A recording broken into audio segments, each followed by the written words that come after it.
नमस्कार। आज हम एक बहुत ही अहम कहानी अल्फोंसिस दाऊदे की अंतिम पाठ, इसके कुछ खास पहलुओं पर थोड़ी गहराई से बात करेंगे। जी। ये कहानी 19वीं सदी के फ्रैंको प्रूशिया युद्ध के बैकग्राउंड में है। हाँ, बिल्कुल। हमारे पास जो जानकारी है वो इसकी समरी और एनालिसिस पर आधारित है, और हमारा मकसद है कि कहानी के जो मूल भाव है, जैसे देशभक्ति, भाषा कितनी जरूरी है और अपनी पढ़ाई लिखाई को फॉर ग्रांटेड लेने का नतीजा क्या होता है, उसको समझें। सही बात है। आप सोचिए जरा, एक बच्चा है, स्कूल जा रहा है और अचानक उसे पता चलता है कि भाई आज अपनी जबान का, अपनी भाषा का ये आखिरी पाठ है। कैसा लगेगा? यहीं से कहानी एकदम पकड़ लेती है। बिल्कुल।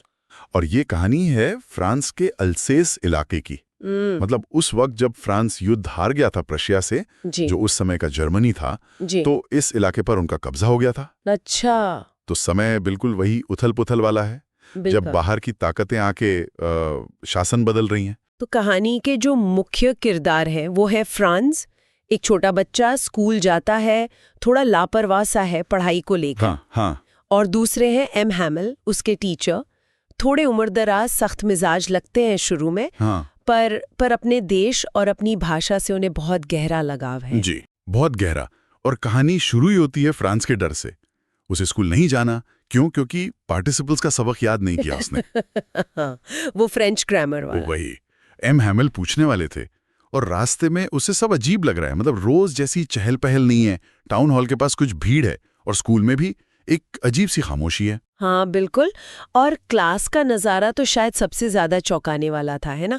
पीछे की बेंचों पर गांव के बड़े बूढ़े लोग बैठे हैं चुपचाप। जी, जैसे वो भी पढ़ने आए हो। हाँ, इसी से पता चल जाता है कि कुछ बहुत सीरियस होने वाला है। ये कोई आम दिन तो नहीं है स्कूल का। बिल्कुल। और तभी एम हैमिल वो ऐलान करते हैं जिससे सब सन्न रह जाते हैं।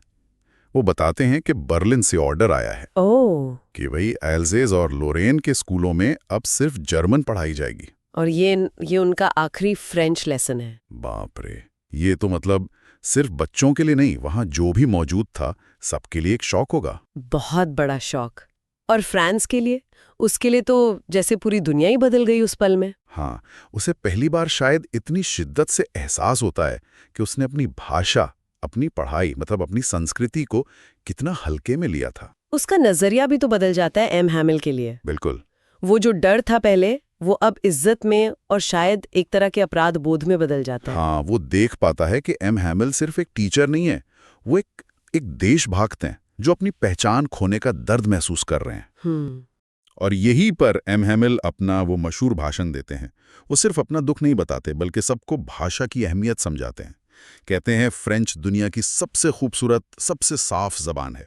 अच्छा। और सबसे जरूरी बात वो कहते हैं कि जब कोई कौम गुलाम होती है ना, तो जब तक वो अपनी भाषा को मजबूती से पकड़े रहती है, तो समझो उनके पास अपनी जेल की चाबी है। वाह, ये तो बहुत गहरी बात कह दी। मतलब भाषा सिर्फ बोलने के लिए नहीं, वो पहचान है, वो आजादी का एक सिंबल है। और शायद इसीलिए वो गांव वाले भी वहां आए थे, उस चीज को सम्मान देने जिसे शायद उन्होंने भी कभी नजरअंदाज किया हो। बिल्कुल।